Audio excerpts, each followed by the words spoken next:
Champions League football's been away for a very long time as the world dealt with, frankly, much more important and tragic events. I wanted to ask you, what are your thoughts? I mean, before we begin, what did you learn? Do you think about the pandemic? How did it affect you? Did people say that we go fast, the world moves very fast, and that all forced us to slow down? Yeah, it was interesting times, let's say, if I'm optimistic. First of all, I've learned that not only football world, but all world is very fragile. This virus almost stopped the world as a whole. Football was stopped completely.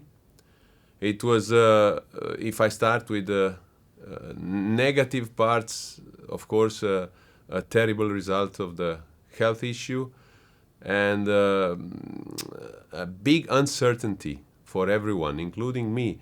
We didn't know how much this would last. We didn't know what will happen exactly. From the other point of view, I spent a lot of time with my family, more than usual. I did a lot of sports.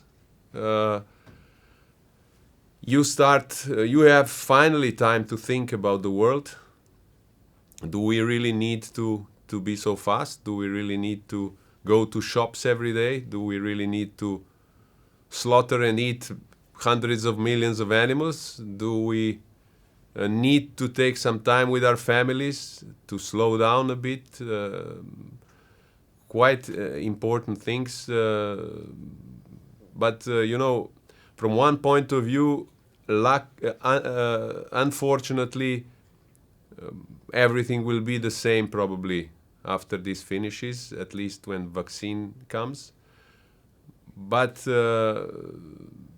that's in a way also good, because world has to move on, and we cannot be hostages of a virus forever.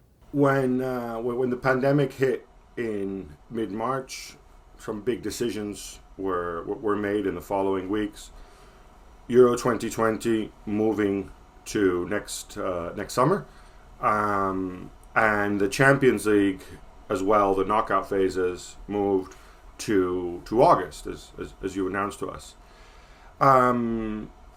You've been very open, though, about the need for flexibility, in the sense that it's in place, it's going to be in Portugal, but in the end, the situation can change all of a sudden. I'm assuming you have contingency plans if the situation gets worse, or, as some have alluded to, if it improves substantially, then maybe we might even be able to see some supporters or whatever. It still has to be flexible, right? We have to be flexible in our job, and we have to be flexible in our lives, especially in a situation like that. So we are assessing the situation literally day by day. Things are changing. The situation in Portugal and in Germany is quite stable. We spoke with the Prime Minister yesterday. I had a video conference with him. They showed that they are testing a lot, and that's also one of the reasons for the more cases than before, or than in some other countries where they don't test much, so they don't have many cases. We will assess the situation till 9th of July, and then we will decide if it is possible to play with at least a number of spectators or without spectators. If we would decide today, we would decide that we would play without spectators. So July 9th, is that also when you're going to, by that date, will you also have a protocol in place for the teams, or will it be a little later? It will be in place then, and the 9th of July was chosen because we have the draw on 10th of July. So everything has to be clear, and also our events team should know how to organize an event, because it's very different if you organize it with fans present or without fans. We still don't know if a certain number of fans will be there or not. Luckily, the viewership will be over TV even higher than usual. It will be a 2 weeks event, Europa League and Champions League, where every football lover will watch TV. So we are optimistic, but we cannot be precise number-wise. Now, you announced revisions to the monitoring period for financial fair play, because obviously the pandemic has hit a lot of club finances very hard, and you need some flexibility there. Even before that, there were discussions that FFP would be looked at, that its original objective to make the clubs on aggregate profitable, from going from 1.8 billion in losses to the last 2 years were profitable. How is the process there? Do you think the next version of financial fair play will allow clubs in certain circumstances to go and invest more to try to perhaps close the gap with the biggest clubs? First of all, financial fair play, as you said, was very successful. Losses in European football stopped. The situation changed positively very much. I think now we have to go from financial fair play more to competitive balance. And we are trying to find a way to allow clubs to invest, but at the same time to take care that the ones who are deprivileged are not left alone. It sounds quite a political statement, but it's not.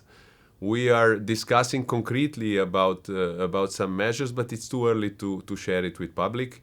We know that we have to come to the next stage, and next stage should be approached a bit differently. That doesn't mean that the way we were doing financial fair play before was not right. I want to ask you about the Black Lives Matter movement and your thoughts. I think a lot of people were deeply moved. We saw the reaction around the world to the killing of George Floyd. And you said a couple of weeks ago that UEFA maybe has done stuff, but has to do more and will do more. I wanted to ask you about that. Whether any early possibilities or proposals have come up, and also more broadly about whether you have the impression that younger generations, people who grew up, especially in Western Europe and more multicultural surroundings, view this issue of systemic racism as not as something that has to exist, but as something that can be changed. Do you feel a willingness of change, I guess, is what I'm asking. First of all, racism, and not just racism, but also homophobia, sexism, and all similar things are connected to societies. And football is a reflection of society many times. We have a lot of fans. We have a lot of spectators. We are in the spotlight. So many times those negative groups use football matches to show their, I can say, idiotic ideology. I think that UEFA is doing a lot, but only slogans and punishing will probably not help. I think we should connect more to the society. We have to connect more to the governments. We have to speak to the governments, to the European Commission, to the European Union.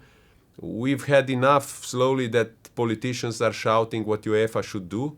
At the same time, they have systemic racism in their own countries. Children should learn in kindergarten that that's wrong. Children should learn at home that that's wrong. Racism is brought from home, from schools, from the society.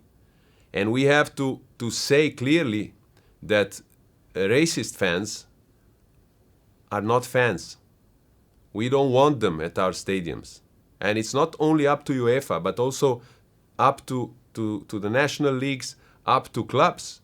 who sometimes tolerate those people because they are fans and they come to the stadiums and they like support their football club. So I think we have to unite more in this fight. We have to show more power. We don't have police and prosecutors and judges to prosecute those people. Governments have to help. And I see the willingness in young people to change that. But I also see some or a lot of racist, homophobe, or sexist thinking all around Europe, and this is what concerns me very much. The situation in Europe is, I would say, maybe it was never worse as much as I remember. And right-wing extremists are rising every day. The more people are unhappy, the more they believe those people. And many times sports events, especially football matches, are used by those negative people. And then if we don't stand together, all of us, including governments, including parents, it will be hard to stop this thing. You talked before about competitive balance and polarization and different ways to perhaps resolve this. One of the arguments that is often made is that if you don't have competitive balance, in the long run, people lose interest. I'm not sure that's true. I think people become accustomed to seeing the same teams win, but they still watch. But what is your information? What is your data? You must have people studying this commercially. Do people lose interest? Our opinion is that people love to watch football as it is. Our survey says that if people wouldn't like to watch two top teams playing 3 times a month, I'm sure it's much more interesting how football is now than if it would be a closed league. And that's one point of view. The other point of view is that the brand of Champions League and Europa League is huge. And to create a new brand from only elite teams would take years and years and years. And, football has to be part of the society. We have to educate, we have to develop. And we cannot develop if we count only on elite. We cannot share if we run only for profit. If you go back about 12 months before the pandemic, which seems like a long, long time ago, it felt as if there was pressure. I mean, you mentioned the closed league there.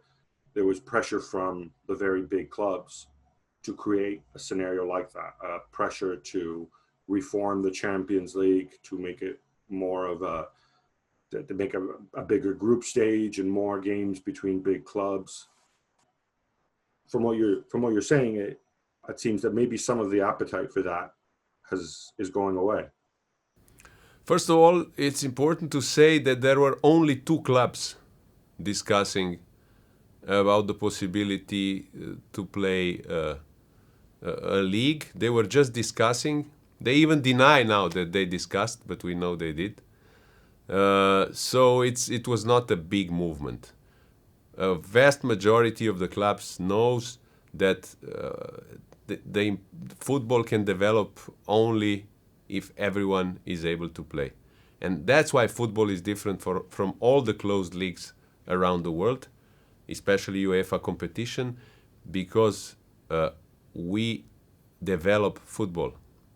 We want to develop football. We want to share. We want to show solidarity. And trust me, 99% of the clubs, even the top big ones, understand that and agree with that.